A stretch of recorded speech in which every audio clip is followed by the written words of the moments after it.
Vamos a leer la palabra. Les invito a buscar en Mateo capítulo 14. Mateo capítulo 14, del 14 al 21. Mateo capítulo 14, del 14 al 21. Leemos la palabra de nuestro Dios.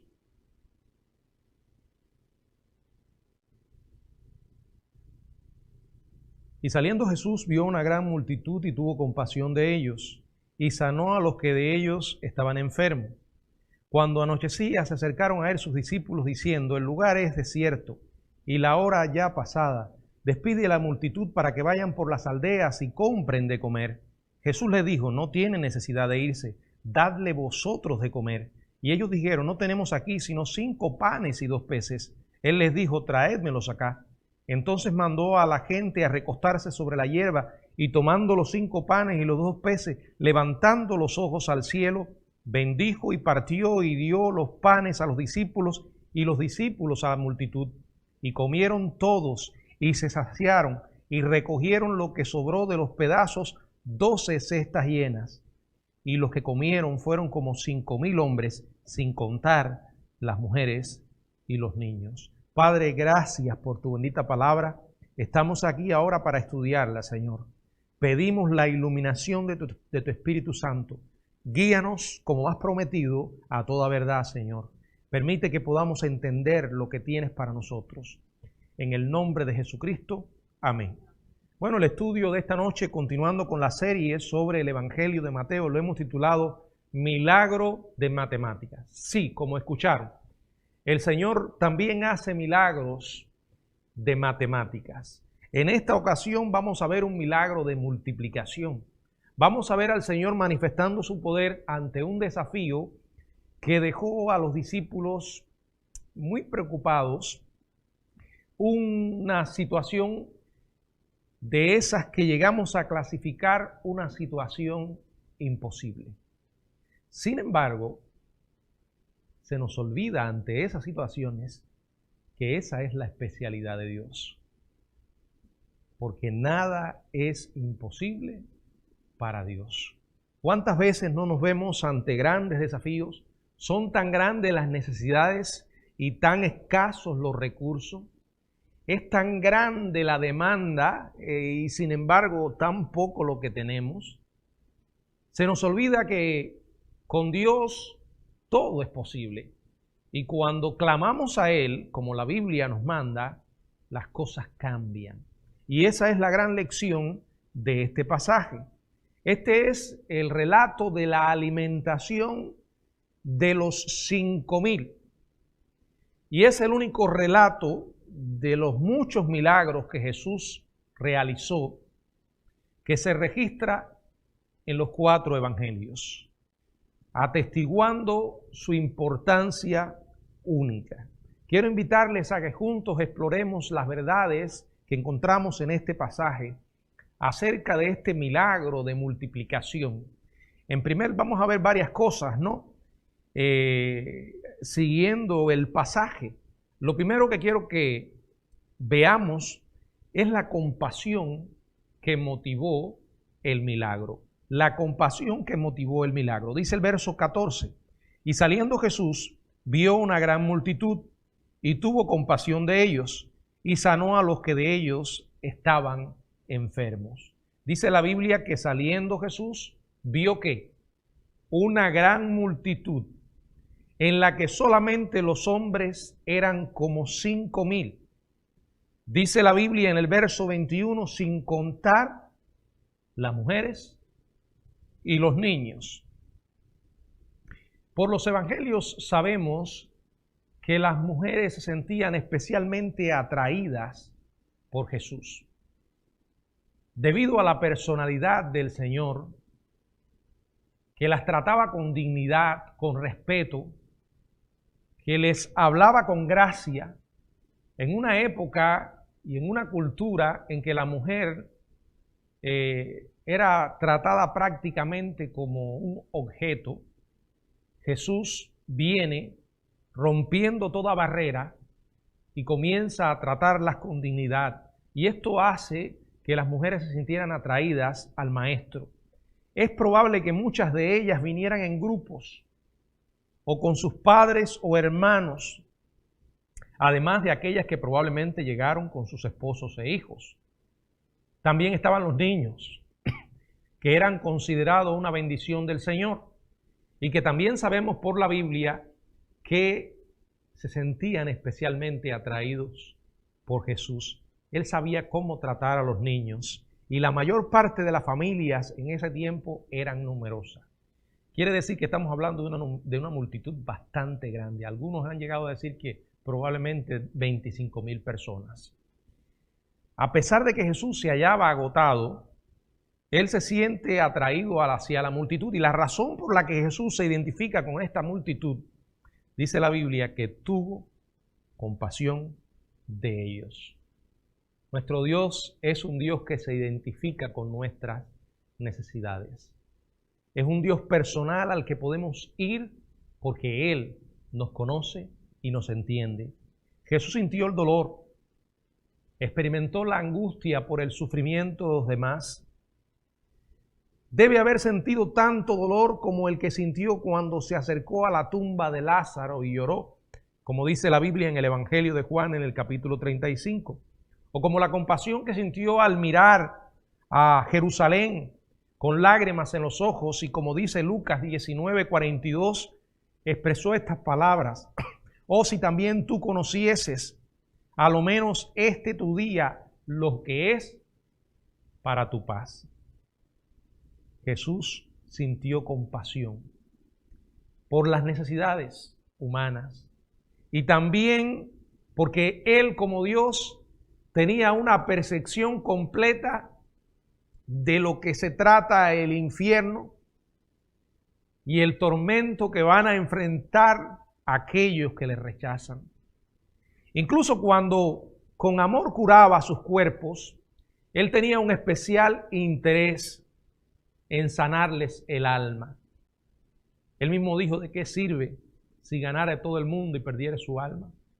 Preocúpense no los que matan el cuerpo, sino aquel que después de muerto puede echarles en el infierno.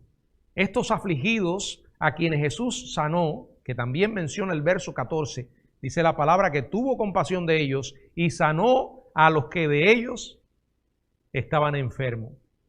Bueno, estas personas deben haber hecho un esfuerzo muy especial para poderles seguir alrededor del extremo norte del lago de Galilea. Es muy posible que muchos de ellos hayan necesitado de su familia para que los cargaran, para que los ayudaran. Jesús propuso o pospuso su descanso, su tiempo a sola con sus discípulos e incluso aplazó su tiempo con el Padre para satisfacer las necesidades de aquellas personas indefensas que sufrían. Lo que motivó ese milagro fue la compasión. Esa fue la razón por la que Jesús, al ver la necesidad, pudo o quiso satisfacerla. No importa de qué se trate, lo que nos ocurre a Dios le interesa. Nuestro Señor conoce nuestra condición. La Biblia dice claramente que vuestro Padre sabe de qué tenéis necesidad. Quiere decir que cuando nos veamos ante un desafío o una de esas situaciones que nosotros humanamente clasificamos como situaciones imposibles, recordemos que en el Señor está con nosotros. Él no es indiferente a lo que nos está pasando. Él conoce nuestra necesidad y de hecho nos ha enseñado a pedir en medio de las pruebas. Esa es la compasión que motivó el milagro. Quiero que veamos ahora el desafío que llevó al milagro. Verso del 15 al 17. Cuando anochecía, se acercaron a él sus discípulos diciendo: el lugar es desierto y la hora ya pasada. Despide a la multitud para que vayan por las aldeas y compren de comer. Jesús les dijo: no tienen necesidad de irse, dadle vosotros de comer. Y ellos dijeron: no tenemos aquí sino 5 panes y 2 peces. Bueno, ya estaba en una situación difícil. El día, dice la palabra, que declinaba, ya anochecía. Y entonces los discípulos comenzaron a preocuparse. Aquí hay una multitud tremenda y la gente no tiene qué comer. Y además el lugar donde estaban era desierto, a muchos kilómetros de la población más cercana, lo cual en cualquier caso no podría haber provisto comida para tan enorme cantidad de personas. Ahora, no solo se trata de que el día estaba a punto de terminar, sino que además ese largo viaje que las personas habían hecho probablemente les hubiera despertado el hambre. Bueno, ustedes saben, ¿no? Cuando usted ha tenido que hacer un viaje y no ha hecho escala para comer, sabe lo que es esa hambre. Y allí estaba aquella multitud y aquella multitud hambrienta. Ahora, realmente nos asombra porque usted y yo, mirando la historia desde nuestra perspectiva, ahora, nos parece imposible que incluso cuando Jesús les dijo, no tienen necesidad de irse, dadle vosotros de comer, la idea de que Él alimentaría al gentío de manera milagrosa, ni siquiera les pasó por la mente a los discípulos. Bueno, por otro evangelio sabemos que lo hacía para probarlos, ¿no? Él les dice, no tienen necesidad de irse, dadle vosotros de comer. Habría sido una maravillosa oportunidad para que ellos le dijeran, Señor, nosotros, ¿de dónde? Pero tú sí, porque tú has demostrado que todo lo puedes, Señor. Sin embargo, ¿qué cosa era lo que estaban viendo ellos? Ellos estaban viendo el problema que tenían delante. Ellos estaban enfocados en el desafío, en el gigante que les intimidaba. Y lo expresan de esta manera. No tenemos aquí sino 5 panes y 2 peces. O sea, el enfoque de los discípulos, ¿en qué estaba? En sus recursos, en el problema que tenían. Bueno, no podemos ser muy duros con ellos porque nosotros muchas veces hacemos lo mismo. Actuamos de la manera que actuaron ellos. Nos encontramos ante esas situaciones que nos recuerdan cuán frágiles somos, nos recuerdan que muchas veces no tenemos control de nada, cuán vulnerable nos sentimos, porque humanamente no tenemos salida, se nos agotan las opciones, llegamos, como algunos dicen, a tocar fondo y lo único que vemos es que no tenemos nada más que 5 panes y 2 peces, ¿verdad? Bueno, en este país de tanta abundancia, ese no suele ser un problema para nosotros. Este es un país que derrocha mucha comida, pero no todos han nacido en este país. Y los que llegamos aquí de otros países con condiciones muy duras para poder alimentarse, sabemos de qué se trata. Por ejemplo, en Cuba vivimos lo que era una aventura de fe todos los días poder poner algo en la mesa y depender de Dios para todo, porque no podías encontrar lo que necesitabas. Y la realidad es que vimos muchas veces lo que la palabra de Dios enseña. No he visto justo desamparado, ni su simiente que mendigue pan. El Señor sigue haciendo milagros. Pero aunque no veamos específicamente abundar aquí situaciones como esta, somos seres humanos que vivimos en un mundo difícil y las pruebas siguen existiendo, aunque sean de otro tipo. y los desafíos siguen apareciendo en nuestro camino. Las situaciones imposibles nos siguen esperando. Ellos estaban allí y lo único que vieron fue el problema. Parecería haber requerido muy poca fe y haber sido muy natural que los discípulos esperaran que el Señor alimentara a la multitud. Ellos estaban allí con el Dios del universo, lo habían visto hacer milagros, sin embargo en este momento no tenían ojos para ver.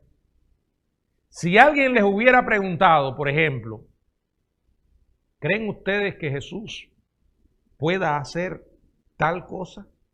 Yo estoy seguro que de manera inmediata y unánime habrían dicho, por supuesto que sí, desde luego. Pero incluso al ser motivados por la sugerencia de Jesús, lo que vieron fue la carencia que tenían, porque Jesús los estaba probando y les llega a decir, denle ustedes. ¿Qué quería el Señor? Que ellos llegaran a decir, nosotros no podemos, Señor, pero tú sí puedes.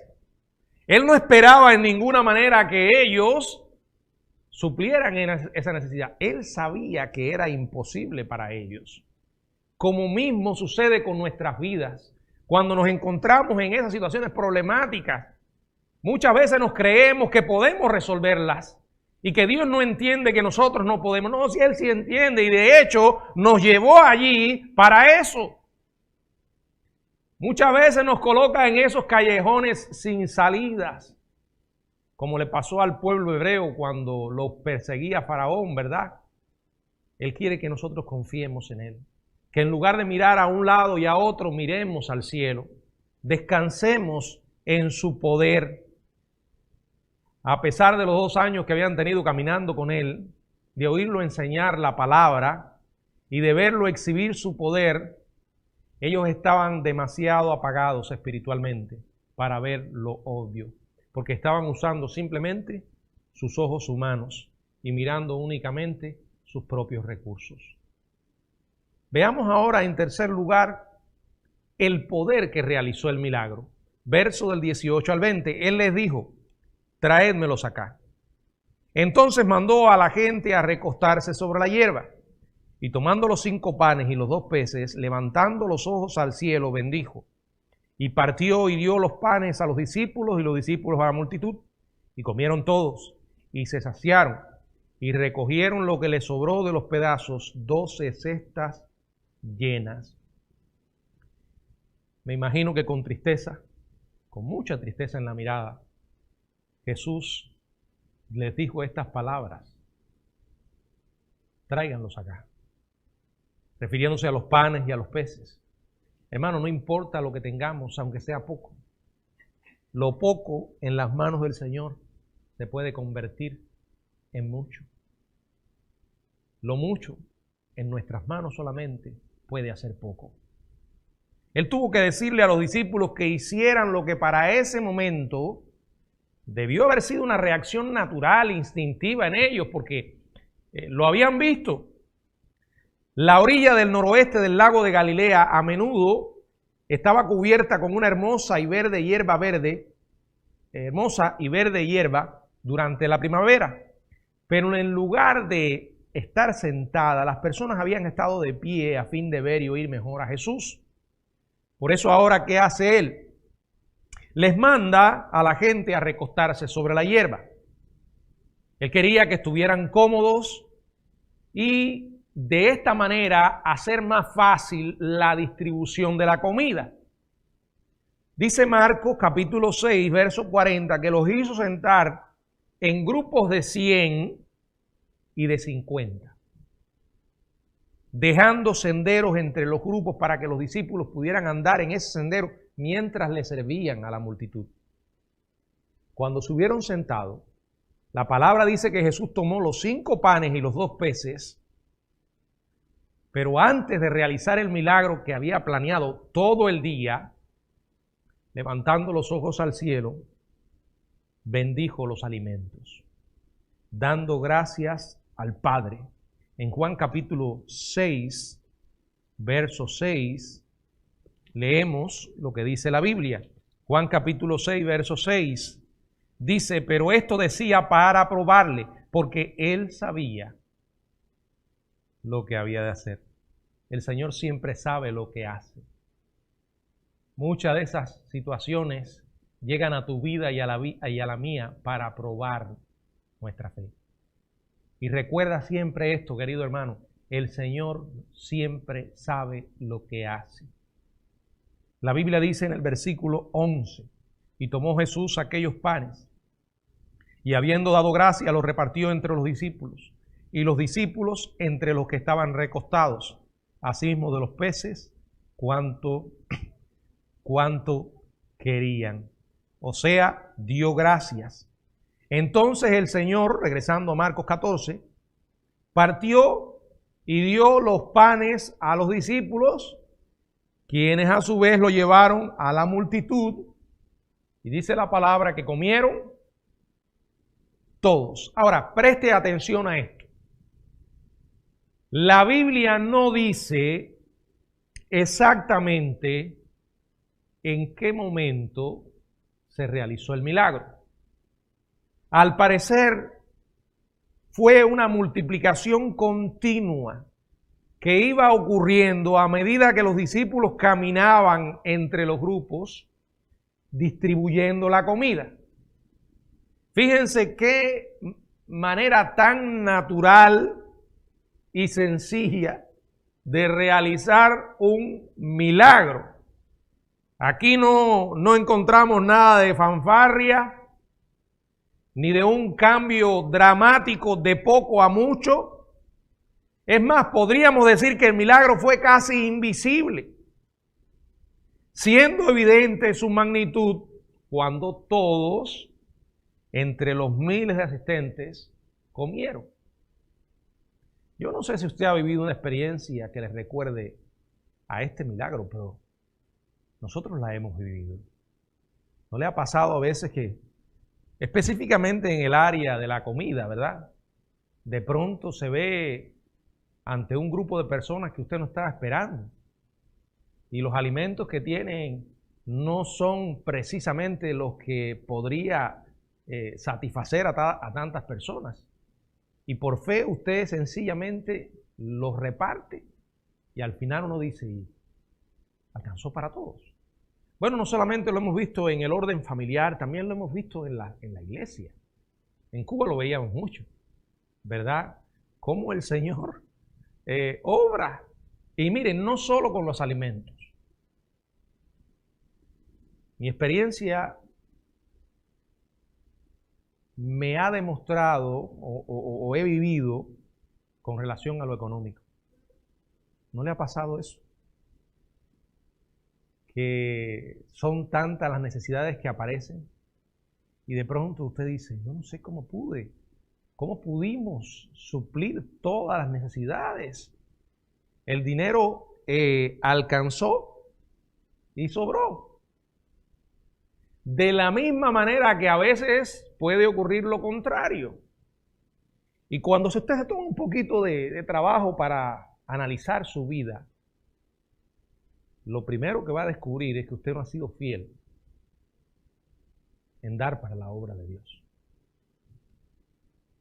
Sin embargo, cuando usted es fiel, el Señor es fiel. El Señor recompensa multiplicando los escasos recursos que tenemos para su gloria. Y esto es precisamente lo que vemos aquí. Dice la palabra que todos comieron. Y no solo comieron, dice que se saciaron. La palabra es cortazo y se usaba en casos de animales que seguían comiendo hasta que no querían más. Y debido a que los panes de cebada y los peces fueron divinamente creados, la satisfacción que experimentaron las personas debió haber sido como ninguna otra en sus vidas. No solamente comieron, no solamente se saciaron, sino que recogieron lo que sobró, 12 cestas llenas. Después que la comida fue distribuida entre los grupos, cada discípulo, por eso eran 12, tuvo su canasta de comida para sí y para compartir con Jesús.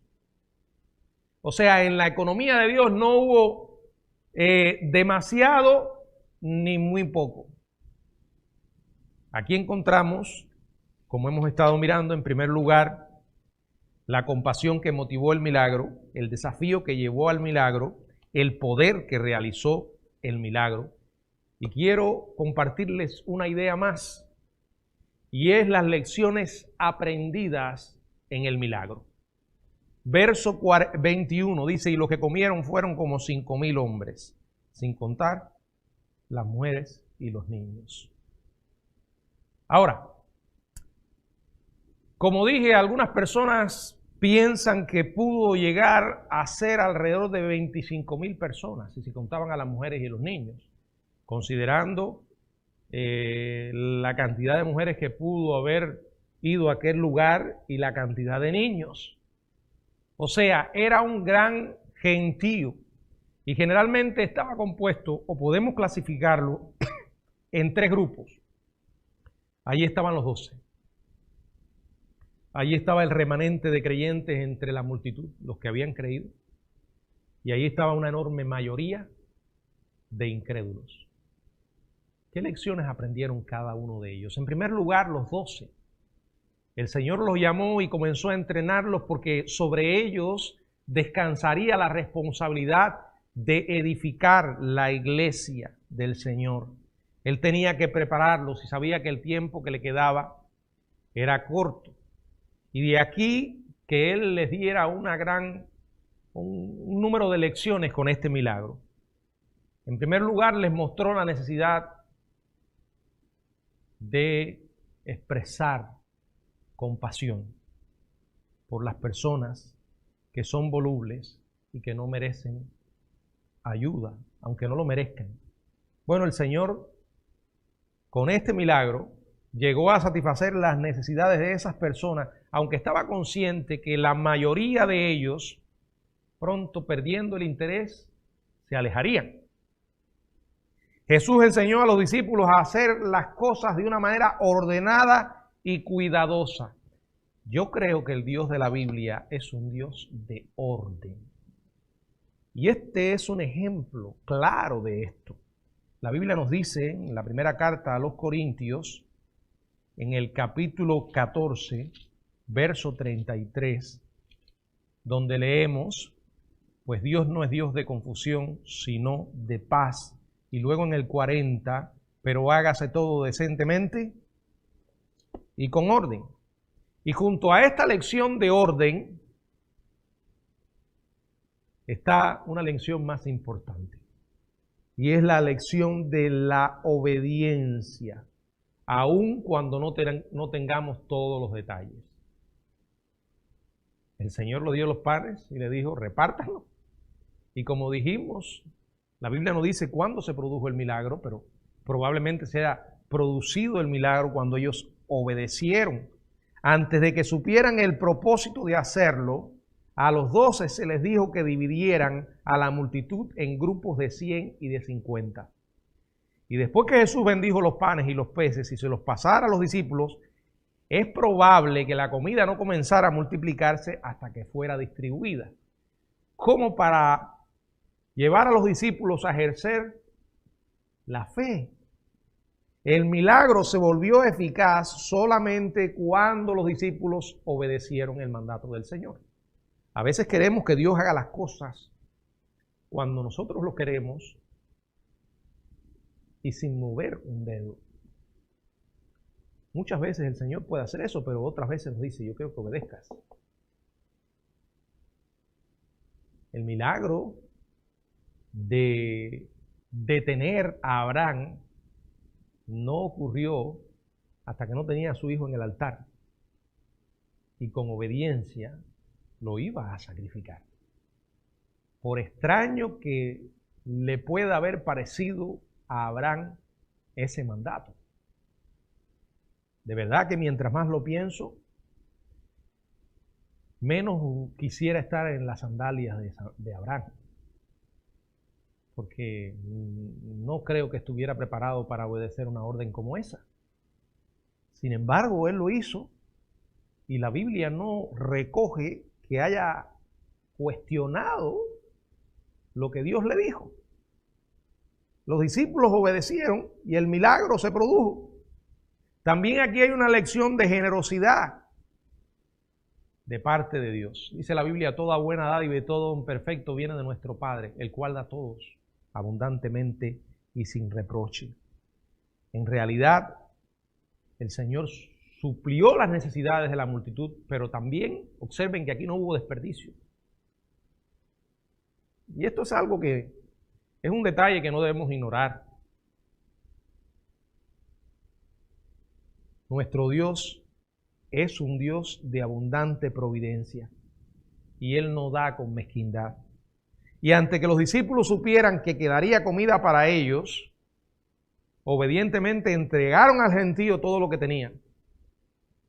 Yo no creo que estuvieran ellos preocupados en separar unas habitas. No, tenemos que separar lo nuestro, como a veces hacemos nosotros, ¿verdad? Cuando hay comida, o cuando van a repartir algo. Los primeros que metemos la mano ahí para separarlo de nosotros, porque no quiero quedarme sin nada.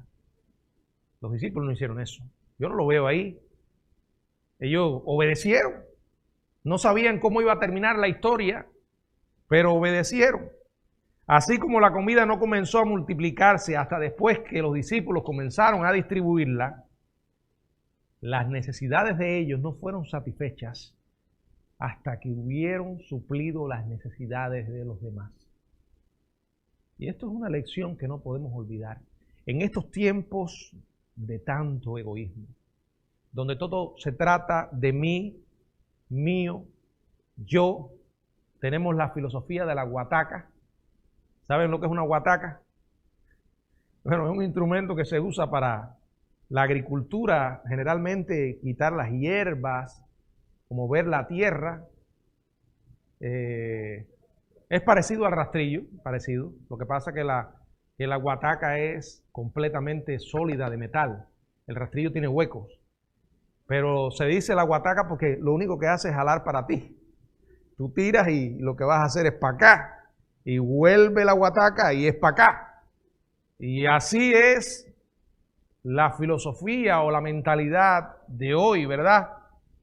Vemos que un poquito de comida fue suficiente para entregar o para alimentar a esa multitud, porque la mano de Dios estaba allí.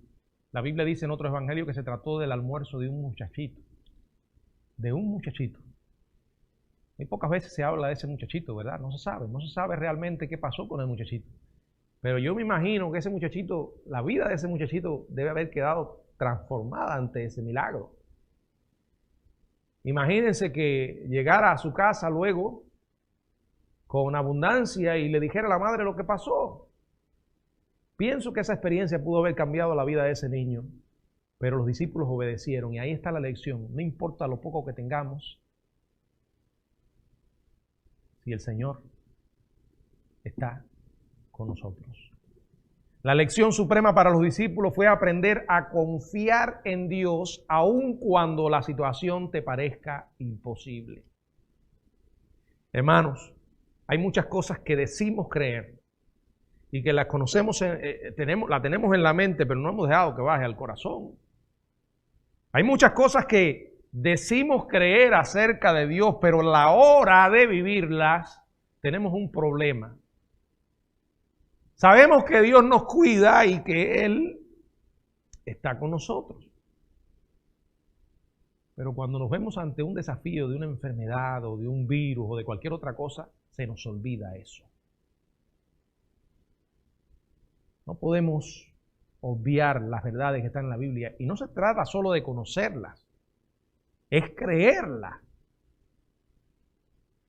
Otra de las grandes lecciones que ellos aprendieron es que el Señor quería usarles para llevar adelante sus planes. Dice la Biblia que el Señor escoge lo necio del mundo para avergonzar a los sabios, lo que no es para avergonzar a aquello que se cree algo. Y los discípulos fueron personas que Dios llamó, que no habrían sido elegidos por ninguno de nosotros. Imagínense a formar el grupo de los 12. Habríamos aceptado muchas aplicaciones y los hubiéramos pasado por muchos filtros. El Señor no hizo eso. De hecho, los discípulos estaban llenos de defectos y debilidades, pero con esos hombres el Señor llevaría la palabra. Y de hecho dice la Biblia que pusieron al mundo al revés, transformaron al mundo por todas partes llevando el Evangelio. Y esa fue una lección que aprendieron aquel día allí. Bueno, el otro grupo que estaba allí era el remanente fiel. Hubo también algunos que buscaron y recibieron la salvación. Y al siguiente día algunos de ellos le preguntaron a Jesús, ¿qué debemos hacer para poner en práctica las obras de Dios? En Juan capítulo 6. Y le suplicaron, Señor, danos siempre este pan. Bueno, ellos fueron testigos del poder de Dios en Jesús y lo glorificaron. Con ojos espirituales no solo vieron que dio alimento a la multitud, sino vieron una manifestación de la misericordia del Señor. Vieron la gran integridad y la mayordomía de Jesús. No vieron en él un mago, ni vieron algo espectacular que hipnotizara a la audiencia, como muchos charlatanes modernos, ¿no? Vieron el poder de Dios de una manera sencilla, pero que todos ellos estaban conscientes de que allí estaba la mano de Dios mostrando misericordia y llenando las necesidades de sus súbditos, incluso de aquellos que le rechazarían. El tercer grupo que estaba allí fueron los incrédulos.